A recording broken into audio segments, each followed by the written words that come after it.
Natal. Obrigada pela presença de vocês aqui hoje, e eles vão trazer muita informação para a gente sobre o assunto.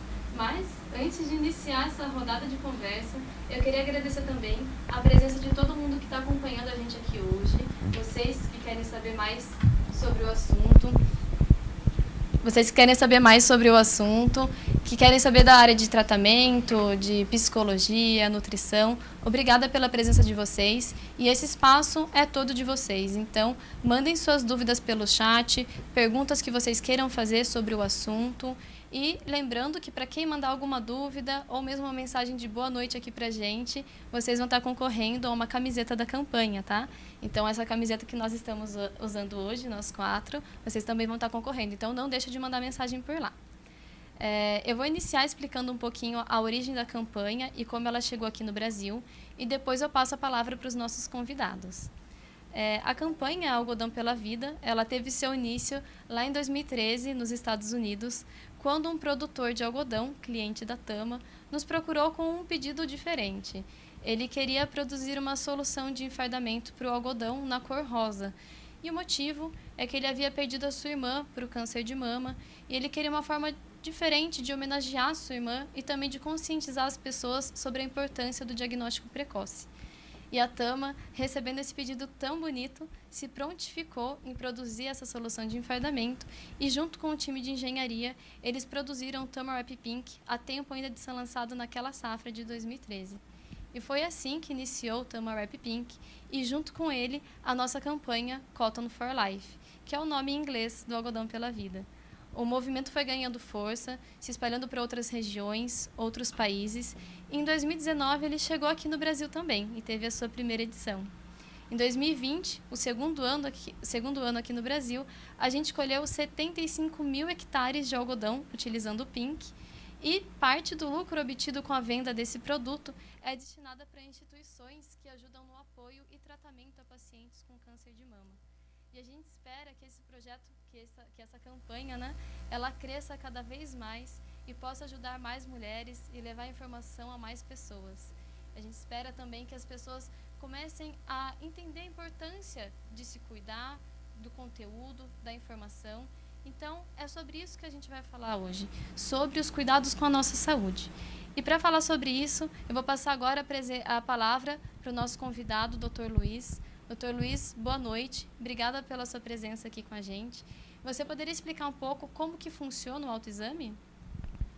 Boa noite, eu agradeço o convite de estar presente nessa noite para falar de um tema extremamente importante, extremamente prevalente no nosso país, né? Dados do Instituto Nacional do Câncer, do Ministério da Saúde, estima-se que no Brasil teremos 66.280 novos casos de câncer de mama. É o câncer que mais mata as mulheres, por isso a importância do assunto. Com relação ao autoexame, o autoexame ele deve ser realizado pelas mulheres. Por quê? A mulher tem que conhecer a sua mama, ela tem que conhecer as alterações que possivelmente possam aparecer nas suas mamas. E isso é fundamental, porque aparecendo alterações, ela pode procurar um profissional da saúde. O ideal é que a mulher esteja em frente a um espelho, pode ser o espelho do banheiro, coloque a mão na cabeça e com a outra mão palpe a mama contralateral, né? Palpe a mama e palpe a região axilar também. Por que a região axilar? O primeiro sítio de doença metastática do câncer de mama é na axila. Então é fundamental ela palpar a axila. Então dessa forma, com uma mão na cabeça e com a mão oposta, ela palpa a mama e a axila. E aí fazendo isso do outro lado. Então é fundamental que a mulher conheça a sua mama através do autoexame, né? Esse autoexame ele pode ser feito em torno do 8º, 10º dia após a menstruação, seria a data mais adequada, né, de fazer esse exame. Agora, uma coisa que é muito importante de salientar é que na maioria das vezes o autoexame vai vir normal. O autoexame não vai mostrar alterações importantes da mama da paciente, mas mesmo assim essa paciente deve procurar auxílio de um profissional mastologista, profissional de saúde. Por quê? Porque a detecção precoce do câncer de mama, ele é necessária a realização de alguns exames, e dentre eles o principal é a mamografia. E a mamografia pode detectar alterações que a mulher fazendo o autoexame e o médico examinando a paciente não consigam identificar. Então, lembrete para vocês mulheres, um autoexame normal não significa que a mama de vocês possa estar completamente sadia, sem doença. Então é fundamental a realização da mamografia a partir dos 40 anos de idade, uma vez ao ano, independente do autoexame, né? Então, em alguns casos, pacientes que têm história familiar muito frequente de câncer de mama, é necessário fazer a mamografia até antes, até com 35 anos de idade. Com 35 anos de idade vai se notar alterações que possam vir a ser uma neoplasia mamária, né? Falando um pouco sobre o tratamento do câncer de mama, existe um tripé que norteia o tratamento do câncer de mama, que é a cirurgia, a quimioterapia e a radioterapia. Antigamente acreditava-se que a cirurgia, quanto mais agressiva ela fosse, quanto mais mutilante ela fosse, maior o resultado oncológico. E nos dias atuais a gente sabe que isso não funciona dessa forma. A gente sabe que o padrão ouro das cirurgias do câncer de mama é a cirurgia que conserva a mama associado à radioterapia. Então, a gente costuma, na verdade, hoje, fazer um tratamento oncológico adequado, associado a um tratamento que propicie uma menor morbidade na mama da paciente, ou seja, não deixá-la totalmente mutilada, porque isso diminui extremamente a qualidade de vida da paciente, diminui a aderência do tratamento, a sua vida sexual, a sua vida social. Então a gente procura fazer um tratamento que ao mesmo tempo trate oncologicamente essa paciente, mas também que dê a ela uma qualidade de vida satisfatória para ela viver e viver com qualidade. A quimioterapia ela é realizada de forma muito frequente nas pacientes com câncer de mama. Por quê? Porque as pacientes respondem muito bem à quimioterapia, né? Principalmente alguns subtipos moleculares do câncer de mama, né? Que é o caso do tumor triplo negativo, né? Esses tumores mais agressivos respondem muito bem. Com relação à radioterapia, toda vez que a gente faz uma cirurgia conservadora, que é o padrão ouro, é necessário fazer a radioterapia, né? E é bom a gente também entrar nos fatores de risco do câncer de mama, né? Bom, quais são os fatores de risco para uma mulher ter um câncer de mama? História familiar de câncer de mama, história pessoal, pacientes que já tiveram câncer de mama, uma menarca, ou seja, a primeira menstruação inferior aos 12 anos de idade, uma menopausa acima dos 55 anos, história de terapia de reposição hormonal por um período prolongado, acima de 5 anos de idade, e fatores ambientais, né? Aí eu gostaria de comentar com a Araceli alguns fatores ambientais que estão relacionados a câncer de mama, né, Araceli?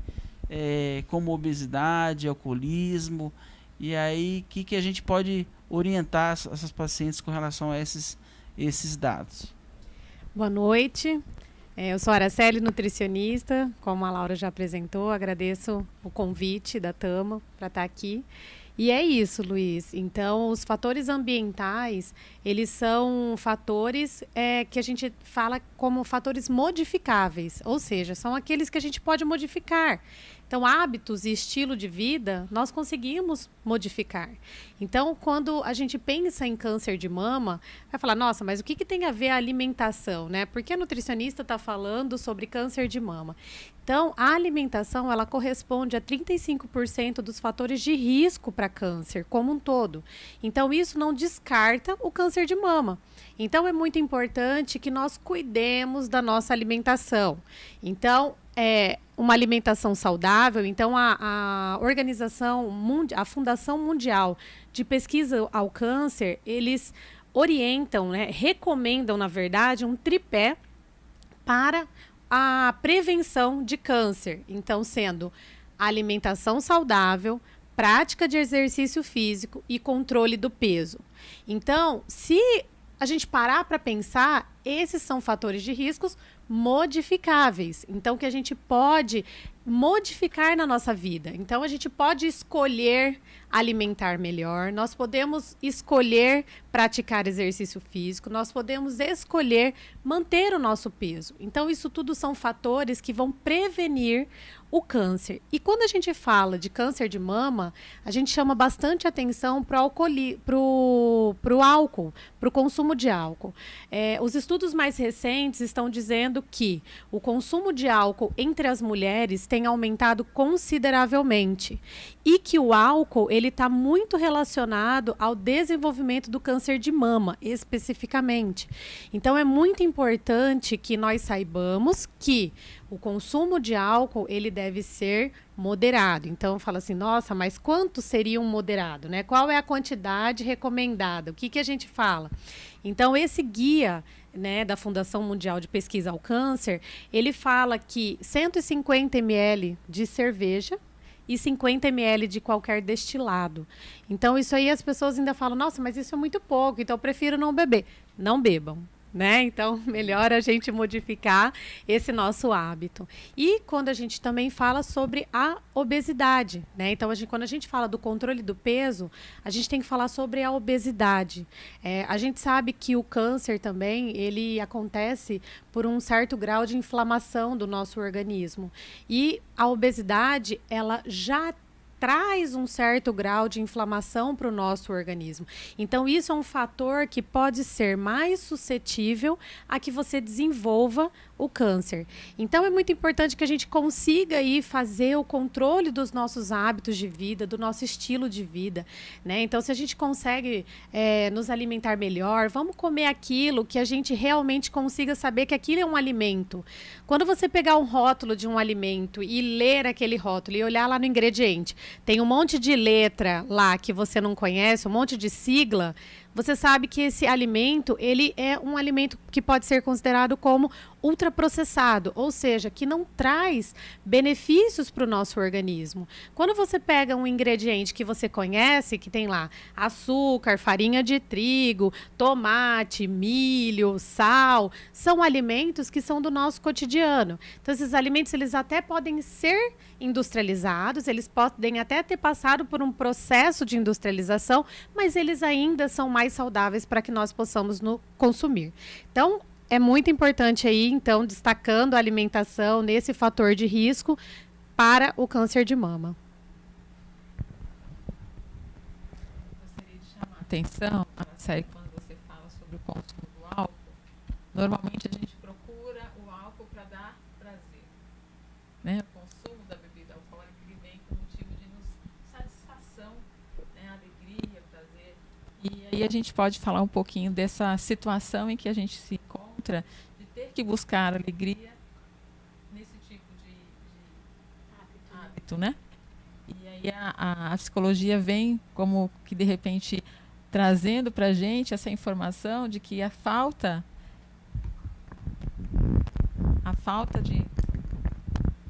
de alegria ela está ligada também com o meu fator emocional e psicológico, que pode estar influenciando a minha vida como um todo, né? A forma como eu vivo, meus hábitos de vida, de qualidade de vida, a atividade física e outros, né? Que pode desencadear essa falta de satisfação, né? A depressão, o estresse, que vão provocar o aparecimento também da doença, né? Não só do câncer de mama, mas de outros tipos de câncer também, né? Então, acho que diminuir o álcool também pode nos ajudar a procurar outras alternativas de prazer, né? Liberar outras químicas, né? Fazendo atividade física, outros tipos de razão para viver, né? Então, e quando o doutor Luiz fala a respeito da situação que o câncer vai matar, né? Vão aparecer, né, tantas mulheres no Brasil com câncer de mama podendo gerar a morte, né, um número alto de morte, isso já nos traz o medo de poder ter medo de ir ao médico, ter medo de passar por uma mão, né, mais minuciosa, exames mais minuciosos, trazendo de repente a informação de que eu tenho o câncer de mama, né? Então, às vezes as mulheres deixam de procurar o seu médico ou um médico com medo de que realmente possa ter alguma coisa. Isso é um fator também que aumenta o índice de mulheres sem diagnóstico, né? Com relação à mortalidade do câncer de mama, isso é um fator extremamente importante, né? É o câncer que mais mata as mulheres no nosso país. Isso é um fato que já levanta a mobilização de toda a sociedade, né? Apesar dele ser o câncer que mais mata em todo o país, ainda existe algumas mulheres que ainda deixam de fazer a mamografia, né? Isso é fundamental. A mamografia foi o único exame que mostrou diminuição de mortalidade. E só para dar um gancho na sua fala, em 2020 são estimados pelo Ministério da Saúde 17.580 mortes por câncer de mama no nosso país. Isso corresponde a 16,4% das mortes por câncer em mulheres no Brasil. Quer dizer, é uma taxa muito grande, como você estava falando. É importante, na verdade, que a gente possa romper esse medo, né? E buscar ajuda, e buscar atendimento nas redes básicas. Hoje, a facilidade de se encontrar a rede básica e poder solicitar o exame da mamografia, né? É muito simples hoje, a gente tem mamografias por R$60, né? Na nossa cidade. Então, estimular as pessoas a romperem com esse medo, né? E não só a mulher, né? Mas assim, você que é marido, estimule a sua esposa aí, né? Você já foi no médico esse ano, você já fez a sua mamografia. E a rede pública disponibiliza, né? Uhum. Então é importante destacar que a rede pública, ela disponibiliza o exame de mamografia para as mulheres, desde que você vá até o médico, faça a consulta e ele vai fazer o pedido se for necessário. O postinho de saúde aí perto da sua casa, ele vai trazer para você esse acesso a uma mamografia, que é um exame simples.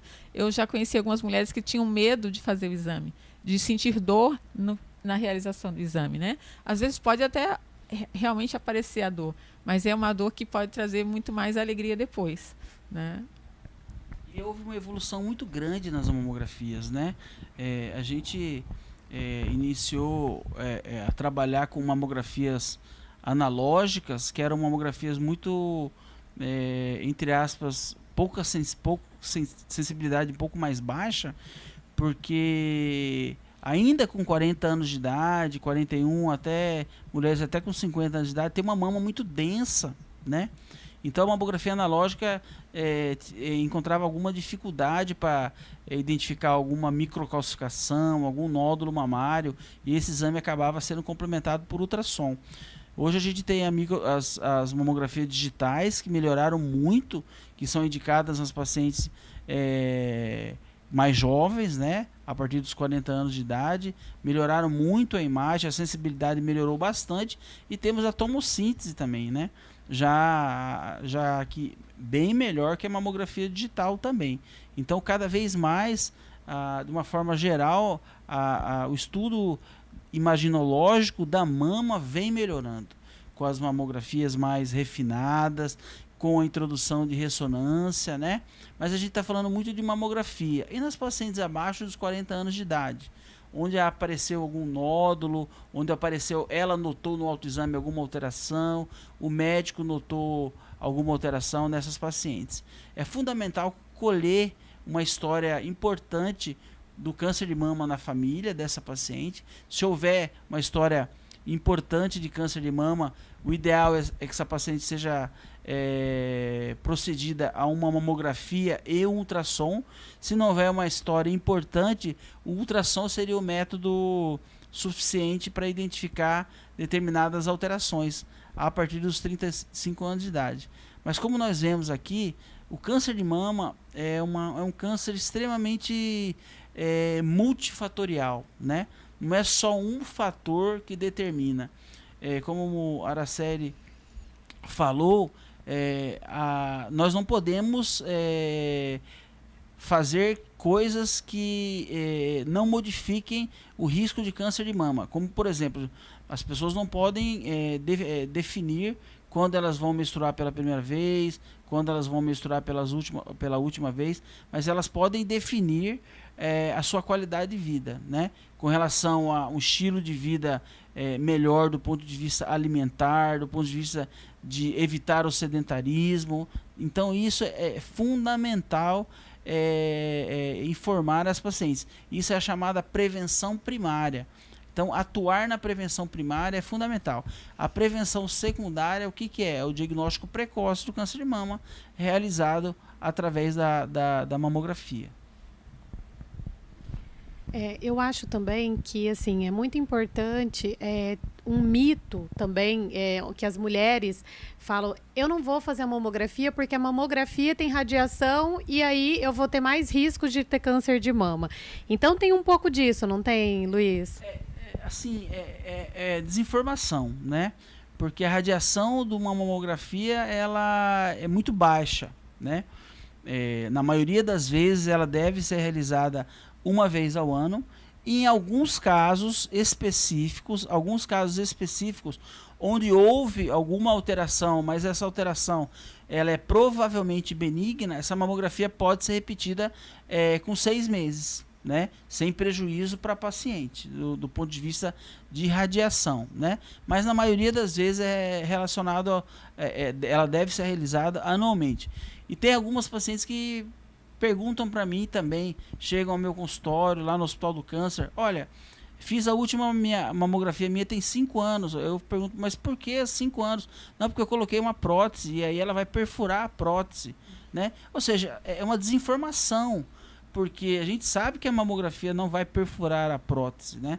A mamografia deve ser realizada mesmo com a paciente apresentando um implante, uma prótese, seja ele retrogranular, seja ele retromuscular, é fundamental. Não existe exame que possa substituir a mamografia para a identificação de algumas lesões, como microcalcificações, distorções arquiteturais, nem a ressonância, que tem uma sensibilidade muito elevada para identificar nódulos mamários e classificar os nódulos, porque a ressonância utiliza contraste, nem a ressonância pode identificar alterações que só são vistas pela mamografia.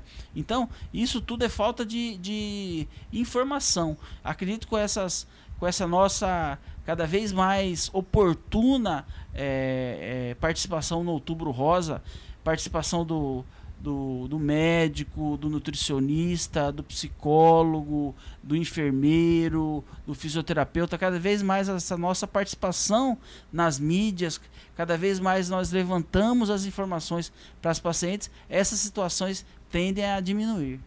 E também tem algumas situações que nós recebemos um encaminhamento do oncologista solicitando que a paciente perca peso, né, que ela emagreça para que ela possa fazer o tratamento de forma mais adequada. Então, assim, isso tudo quer dizer que precisa-se estar realmente com um peso adequado, precisa-se estar alimentando bem, precisa-se estar praticando exercícios físicos. E também uma outra coisa que tem sido muito falado é a prática de exercício físico durante o tratamento do câncer. Então é importante que eu tenho câncer, então eu tenho que ficar só sentada, eu não posso fazer esforço físico, eu não posso... As pessoas têm que pegar água para mim, Isso. servir meu almoço. Exatamente. Então eu tenho que comer aquilo que eu quero porque eu tenho câncer e eu posso morrer daqui a pouco, então eu não quero fazer dieta porque dói fazer dieta. Dói se alimentar bem, dói fazer atividade física, mas dói muito mais a gente sofrer, a gente ter um diagnóstico de câncer. Então, acho que também essa questão do psicológico, para a questão da educação alimentar, para toda essa questão de mudança de hábito, acho que a Erluce deve ver muito isso também no consultório, que é fundamental a gente trabalhar o psicológico dessas mulheres. Né? Só acrescentando, essa mudança de hábito, ela já é muito difícil nas pacientes ou nas pessoas que não têm doença, já é muito difícil. Agora, você imagina a mudança de hábito numa paciente que recebeu um diagnóstico de câncer de mama, né? Que tirou a mama, né? Ou que fez uma cirurgia da mama. Então, o trabalho psicológico deve ser fundamental nessas pacientes, Na né? verdade, parece que o medo, ele se materializa, né? Então, a gente percebe que com o diagnóstico é como se ele levasse uma sentença de morte. Eu vou morrer agora. Né? Como assim, sair daqui desse consultório e vou na A primeira paciente porta. vê o hoje, né? Ela vê o hoje. Isso, né? Então, ela vê exatamente ali. É um decreto de morte esse diagnóstico, né? E aí, ao longo do tempo, ela vai percebendo que não. Que, na verdade, ela vai enfrentar algumas situações diferentes da que ela estava vivendo, né? Mas que ela vai conseguir superar isso tudo. E esse diagnóstico, ele vem de uma forma tão intensa, né? Com tantas emoções, que aí me traz aquela coisa de não vou mais viver. Aqui acabou a vida para mim. E ao longo do tempo a gente percebe que as pacientes vão percebendo que agora que a vida começou, porque eu entendi que eu tenho prazo de validade e eu preciso viver melhor. Né? Aí muda-se o hábito de alimentação, muda-se outras coisas ao longo do processo de tratamento. Aí né? chega um determinado momento que é até um impulso para mudança de hábito, né? Exatamente. Né? Eu queria fazer uma pergunta, doutor Luiz, a respeito do câncer de mama em homens. Bom, o câncer de mama, o fator maior de risco para uma pessoa apresentar câncer de mama é ela ser do sexo feminino. Né? É o principal fator de risco, é ser do sexo feminino. Mas o câncer de mama em homens, ele existe. Ele não é prevalente como o câncer da mulher, né? Eu falei de 66.520 casos, né? Em mulheres, né? No Instituto Nacional do Câncer não tem nem essa estimativa em homens. A prevalência é muito baixa. Eu, particularmente, já operei 5 homens com câncer de mama. 5 homens com câncer de mama. E o câncer de mama em homens aumenta a chance das mulheres da família desse paciente que teve câncer de homem de desenvolver uma neoplasia mamária também. Então, isso é muito importante. Então, o câncer de mama em homens existe. A estimativa da literatura mundial é para cada 100 casos de câncer em mulheres, nós vamos ter um caso de câncer em homem. O principal sintoma do câncer de mama em homem é nódulo mamário atrás da areola e do mamilo, né? Nódulo mamário endurecido. Mas, graças a Deus, a maioria dos nódulos mamários em homens, tanto em homens como em mulheres, são nódulos benignos. Aí a gente tem que fazer um diagnóstico diferencial. Todo homem que tem nódulo mamário tem câncer de mama? Não. A maioria pode ser ginecomastia, diagnósticos diferenciais. Aí vale a pena uma avaliação médica, né? Uma avaliação do especialista, do mastologista. Mas com relação ao acompanhamento, o homem também tem que se tocar, o homem também tem que conhecer a sua mama, o homem tem que também notar alterações, e se ele notar, procurar o profissional de saúde, né? O mastologista. Mas para o homem não está indicado a realização do rastreamento mamográfico. O que é rastreamento?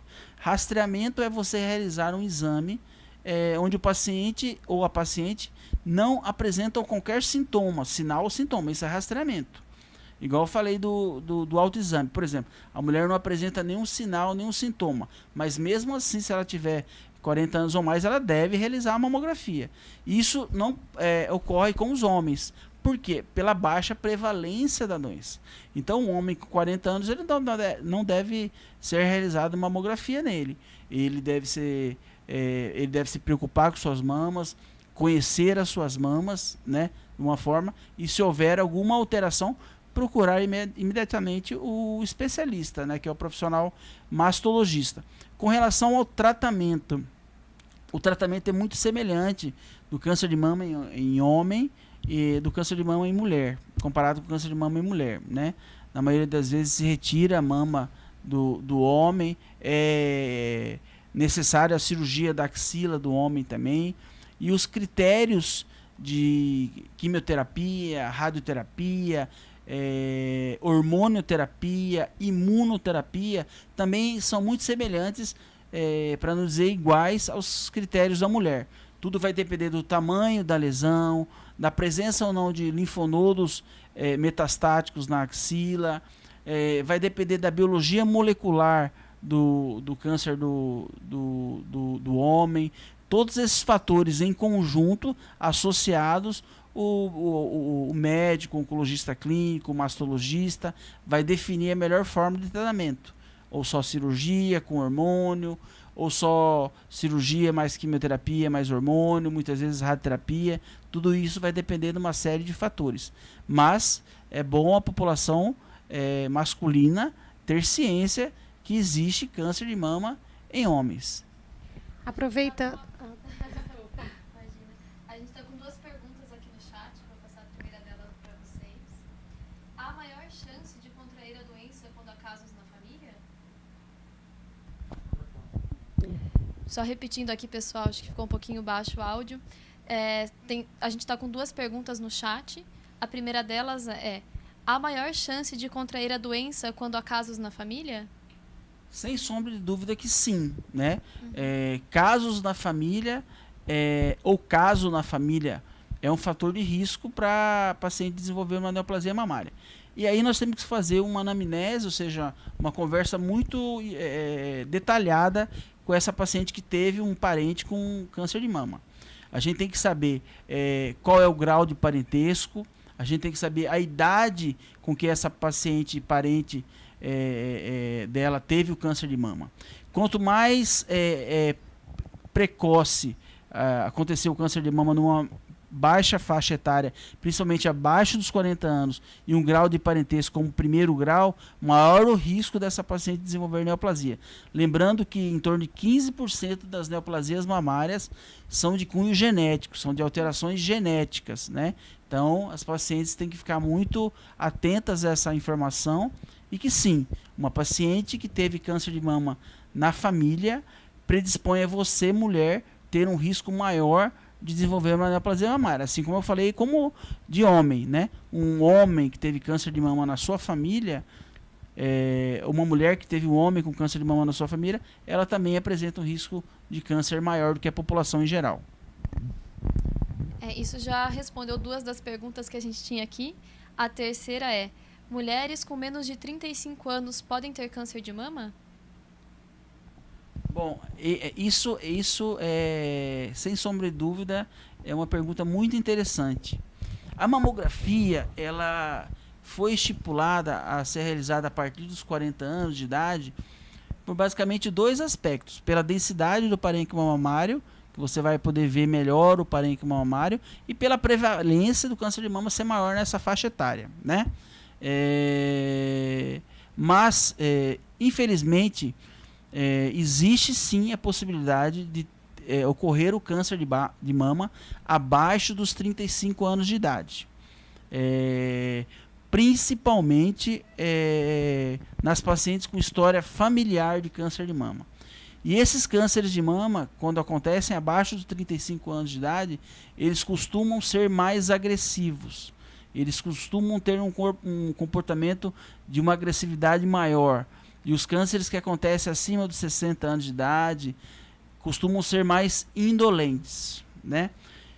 Bom, a paciente com 35 anos de idade, ela não tem indicação de fazer screening, rastreamento, né? Mas ela deve fazer o autoexame.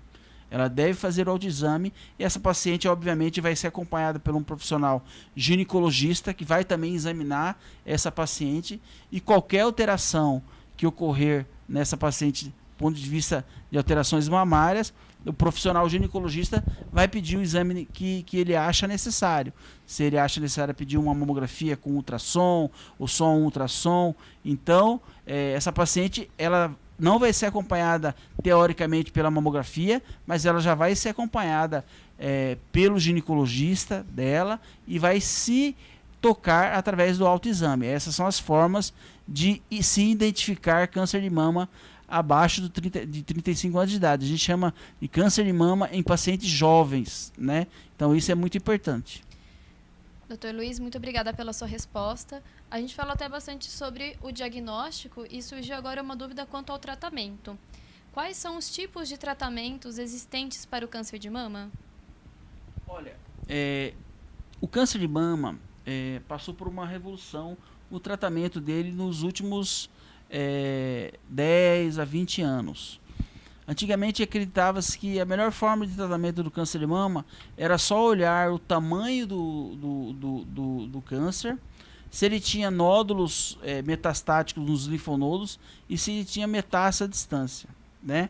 A partir daí fazer um tratamento com cirurgia, quimioterapia e outras coisas.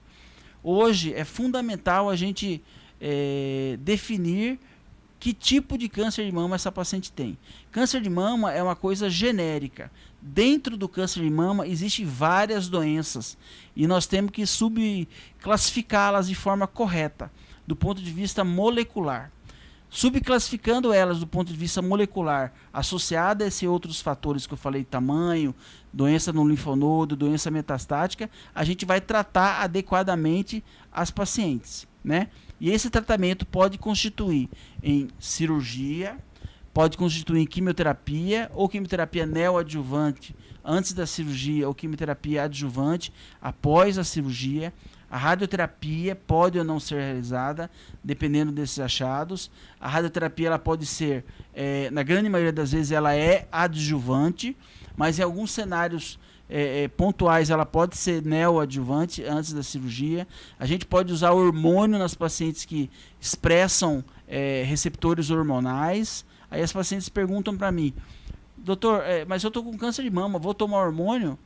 Sim, mas é um hormônio que neutraliza a ação de determinados hormônios no organismo, determinados hormônios que aumentam a chance de câncer de mama. São hormônios antagonistas, né? Existem vários tipos. Supressão ovariana, principalmente para as pacientes mais jovens, né? Existe a quimioterapia, como eu falei para vocês. Existe a terapia-alvo, terapia com anticorpos monoclonais. Será que esse subgrupo se beneficia? Então vai ser utilizado o anticorpo monoclonal. Esse grupo, a maioria, não vai se beneficiar, que são tumores luminais, que expressam receptores de hormônio e não vão se beneficiar da imunoterapia, da terapia com anticorpo monoclonal. Então, essa definição do tipo de câncer, da sua apresentação no organismo e da sua biologia molecular vão fazer que o oncologista e o mastologista tracem a melhor forma de tratamento para essa neoplasia, né?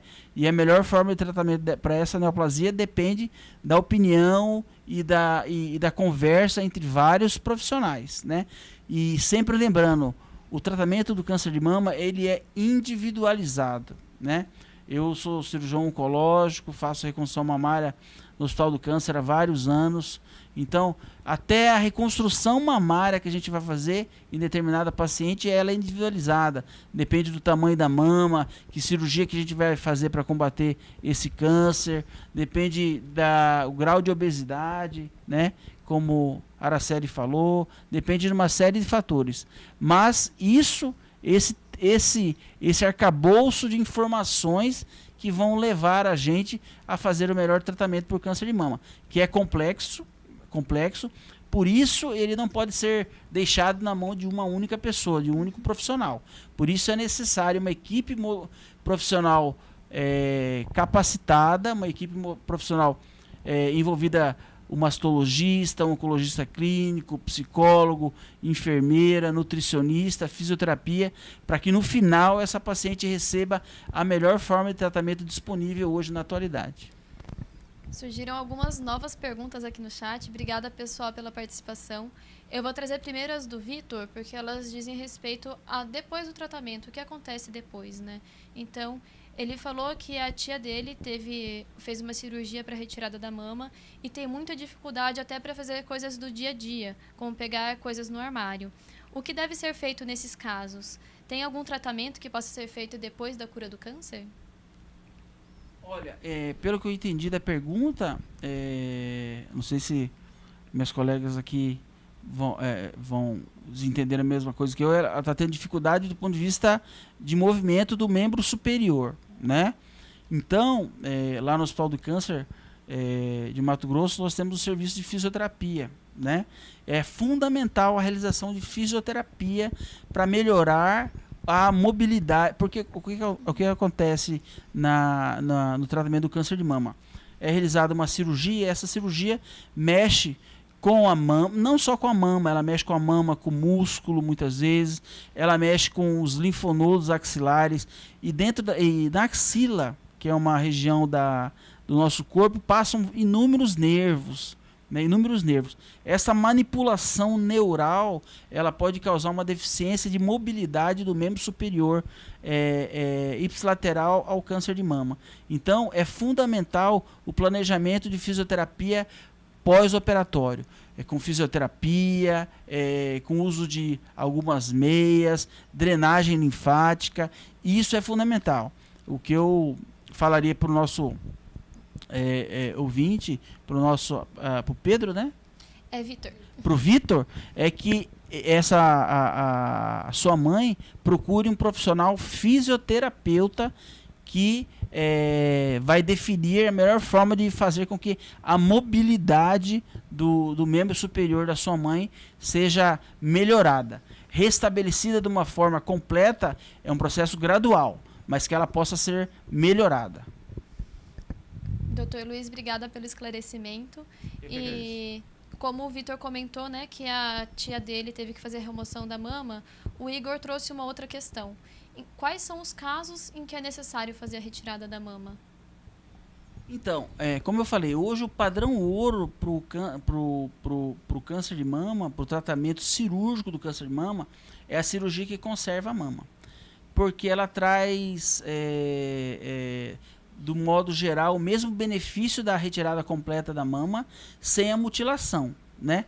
Porém, em alguns casos, em torno de 25% a 30% dos casos, é necessária a realização da mastectomia, da retirada da mama, né?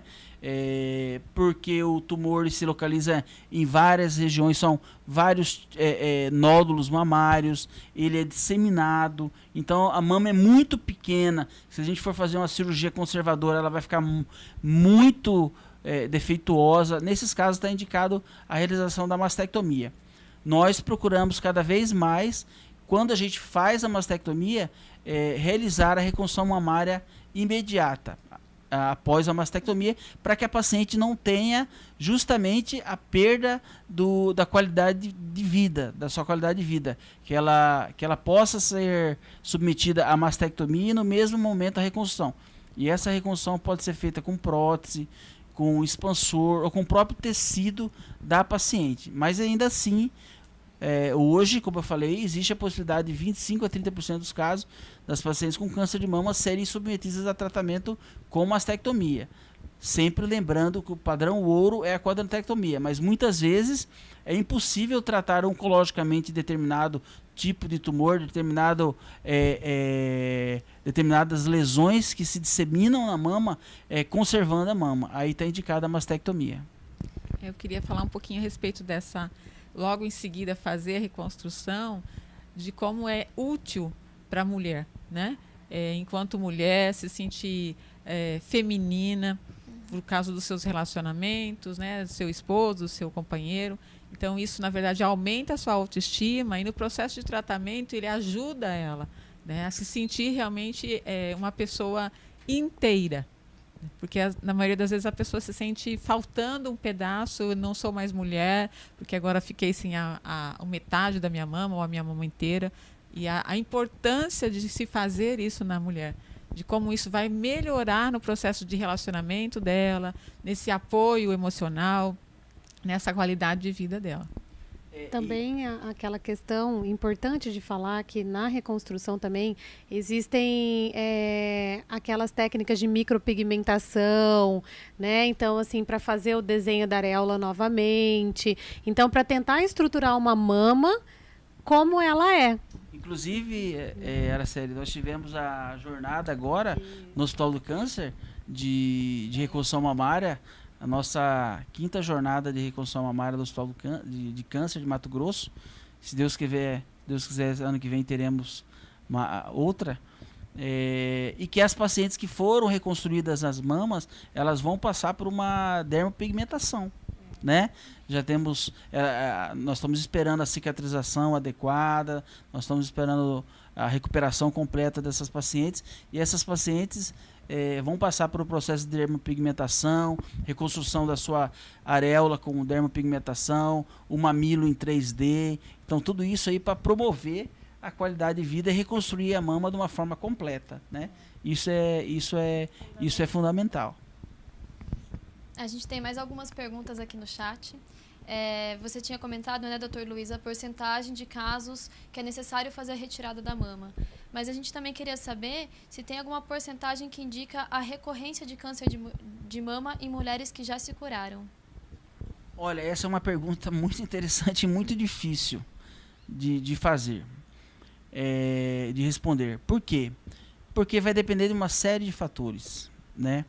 Vai depender da idade da paciente. Quanto mais jovem essa paciente teve câncer de mama, infelizmente maior é a chance desse câncer de mama voltar, ou ela ter um segundo tumor primário, que a gente diz, um outro câncer de mama, né?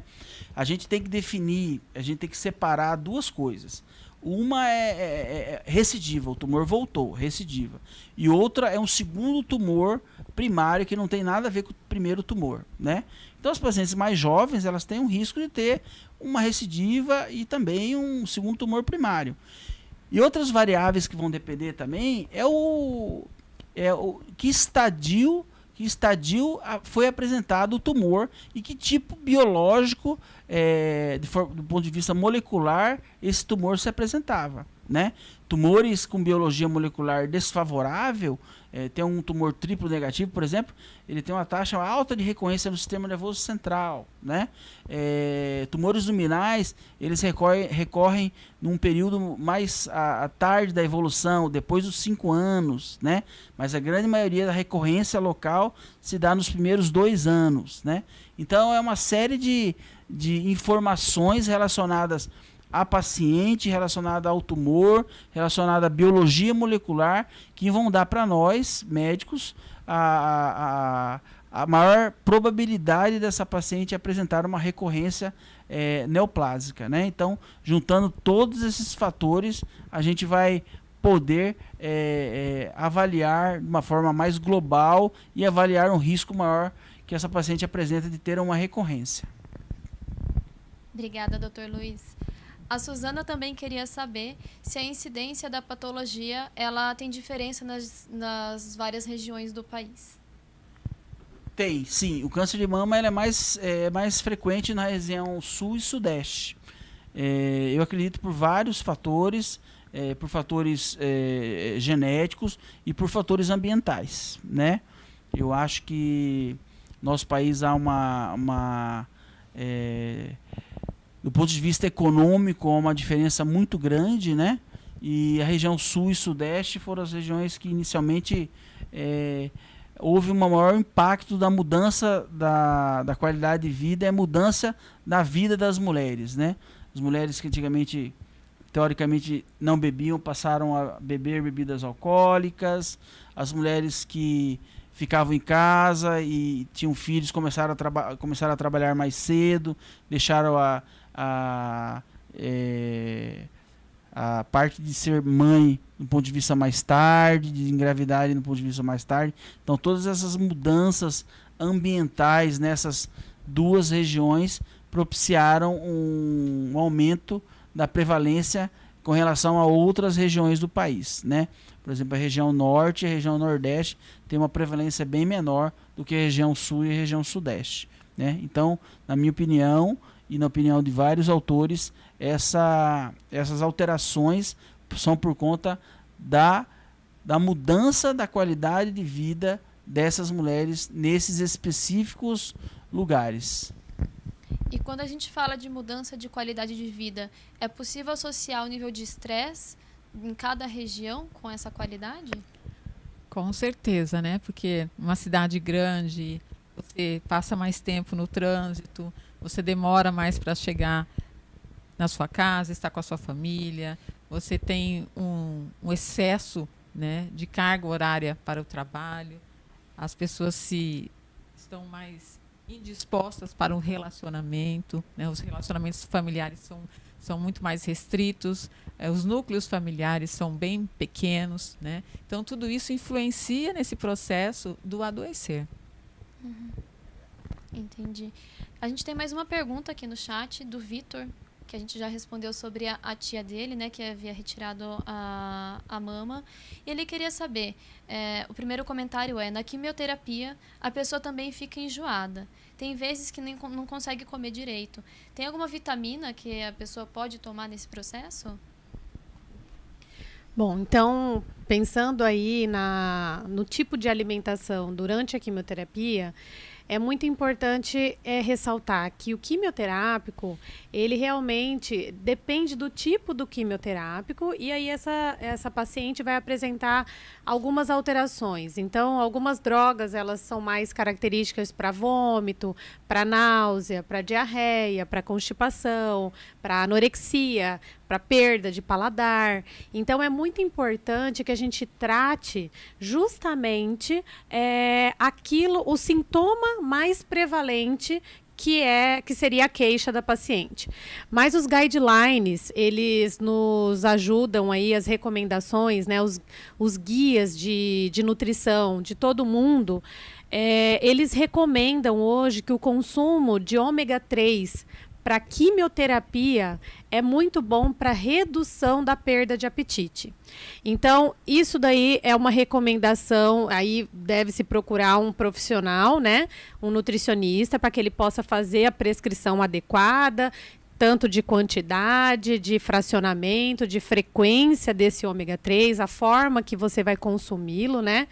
Então, tem N formas, hoje tem cápsula, tem pó, tem de N formas você pode suplementar a sua alimentação, mas é muito importante, de maneira geral, você manter uma alimentação saudável, manter a frequência da alimentação. Então, eu não consigo comer 6 vezes por dia, eu não consigo comer de 3 em 3 horas. Então, você tem que se alimentar no momento que você tenha fome ou que você tenha apetite em pequenas porções. Então, tentar fracionar isso mais vezes durante o dia e com alimentos, né, que sejam mais saudáveis. Por quê? Porque muitas vezes o paciente ele deixa de se alimentar e aí ele emagrece muito, ele perde muito o apetite, ele vai perdendo peso e também acaba que ele piora a condição clínica. Então, muitas vezes, os oncologistas, eles acabam suspendendo a quimioterapia porque o paciente está em más condições nutricionais. Aí ele acaba tendo que internar para fazer uma terapia nutricional para que ele possa retomar o esquema de quimioterapia. E isso é muito ruim, porque o esquema de quimioterapia, ele precisa ser seguido de maneira correta. Ele tem um prazo, ele tem um tempo para que você possa seguir todo o esquema de quimioterapia que foi pensado. Então, é muito importante que você continue se alimentando adequadamente e procure um profissional para que possa te orientar especificamente, igual o Luiz falou. O tratamento de câncer de mama, do ponto cirúrgico, de quimioterapia, de rádio, ele é individualizado e a nutrição também. Então, precisa se passar por uma avaliação nutricional, fazer aferição de quantidade de gordura, quantidade de músculo, saber qual é o seu peso ideal e fazer as recomendações necessárias, né? Então, é basicamente isso e assim, deixar um pouquinho os alimentos ultraprocessados nesse momento e tentar fazer uma alimentação mais saudável possível, né? Então, frutas, verduras, grãos. Então, e também tem alguns mitos, né, na alimentação do paciente oncológico. Eu não posso mais comer carne vermelha, eu não posso mais tomar leite, eu não posso comer soja ou produtos derivados de soja. Então, isso tudo é muito relativo, né? Então, assim, uma alimentação balanceada, equilibrada, você pode se alimentar, sim, desses alimentos, né, que muitas vezes são contraindicados de maneira muito sem conhecimento, né, sem informação. Então, é importante que você procure realmente um profissional para que ele possa fazer a melhor orientação nutricional individualizada para cada situação. Pessoal, a gente agora está se aproximando do final da nossa live. eu queria convidar o Dr. Luiz, a Araceli e a Eluce para deixarem uma mensagem para a gente, um encerramento, né? Que a gente possa levar uma palavra para vocês aqui no final da live. Bom, o que eu gostaria de falar o câncer de mama ele é prevalente no nosso país, sem sombra de dúvidas, os dados mostram isso, né? Mas a informação mais importante a ser deixada por mim neste momento aqui para vocês é que o câncer de mama ele tem cura. Várias pacientes já foram tratadas de câncer de mama no nosso país, no mundo, estão curadas. E a cura está relacionada diretamente ao estadio que é diagnosticado esse câncer.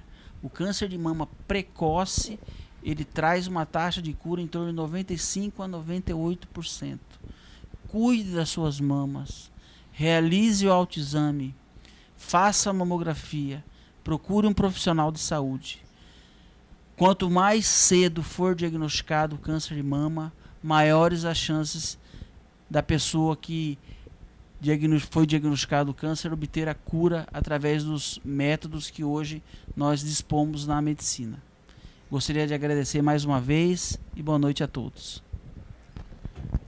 Meu recado para você, mulher, homem, né, que você realmente se ame.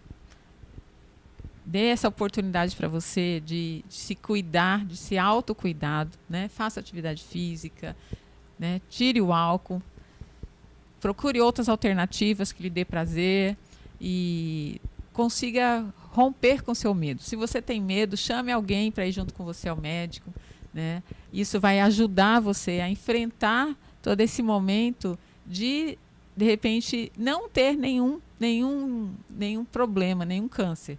Mas se por acaso você tiver, você vai ter apoio da sua família, dos amigos, né? A gente percebe que às vezes as mulheres tendem a esconder, né? Se esconder da doença, mas rompa com seu medo. Vá e procure ajuda. E obrigado pela Tama, obrigado a você que nos assistiu. E nós do Hospital do Câncer sentimos a alegria de poder divulgar isso e estimular você a procurar ajuda. Bom, minha mensagem é: não existe milagre. Então, todos nós precisamos trabalhar para que a gente possa obter um resultado final bom, né? Então, não existe dieta milagrosa, não existe tratamento para emagrecimento milagroso, né? Não existe academia que funcione sem uma pessoa. Então, você precisa buscar essa mudança do seu estilo de vida, dos seus hábitos alimentares, né? Então, procure prazer nisso, né? Eu não gosto de academia, então faça uma natação, faça uma hidroginástica, uma caminhada, vôlei, bicicleta. Então, procure aquela atividade que lhe proporciona prazer. Eu não gosto de verdura. Procure se alimentar outras formas, né, de preparo dos legumes e das verduras, né? Então, faça vitamina, suco, enriquecidos, né? Misture. Deixe o seu prato mais colorido possível. Quanto mais colorido, mais vitaminas, mais minerais, mais fibras, que eu até esqueci de falar, é importantíssimo o consumo de fibras para a gente manter o intestino saudável, né? Então, busque isso, né? E assim, nós realmente do Hospital de Câncer estamos aqui à disposição para vocês que ainda tiverem mais dúvidas, né? De repente, se vocês quiserem mandar no chat aí, a gente responde num outro momento. E agradecer a Tama pelo convite, que foi, acho que, um bate-papo extremamente agradável. Obrigada. Pessoal, muito obrigada pela participação de vocês. Tenho certeza que todo mundo saiu dessa live com muito conteúdo, muita informação e uma visão diferente sobre o câncer de mama. Isso não teria sido possível sem a explicação do Dr. Luiz, da Eluce e da Araceli. Então, muito obrigada pela participação de vocês. Antes de trazer os meus agradecimentos finais, também queria falar sobre o ganhador do nosso sorteio da camiseta da campanha. O sorteado foi a Suzane Zebedef. Então, Suzane, parabéns. Depois manda aqui no chat para a gente, por favor, seu e-mail ou algum endereço de contato para que a gente possa pegar as informações de tamanho, endereço para enviar para você certinho, e aí a gente te passa essa camiseta para você poder vestir a causa junto com a gente. Obrigada, Hospital do Câncer de Mato Grosso, por toda a parceria, toda a disponibilidade em trazer esse conteúdo para a gente. Obrigada também aos nossos parceiros, o Grupo Schaeffer, SLC, ao IMAMA, Núcleo de Mulheres do Agro, e obrigada a todo mundo que de alguma forma contribuiu para que esse movimento, né, para que a campanha Algodão pela Vida de fato trouxesse vida e informação a tantas pessoas. Que a gente possa continuar com esse movimento por muitos anos e cada vez levando mais conteúdo para vocês. Muito obrigada pela participação.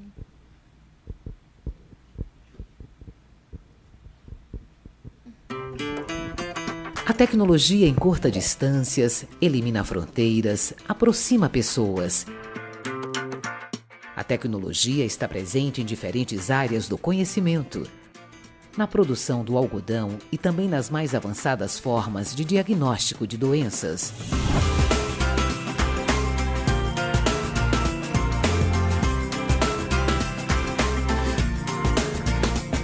E a Tama Brasil, empresa líder em soluções para enfardamento de cultivos agrícolas, conecta pessoas em torno de uma causa: a prevenção do câncer de mama. Algodão pela Vida. Nós vestimos essa causa.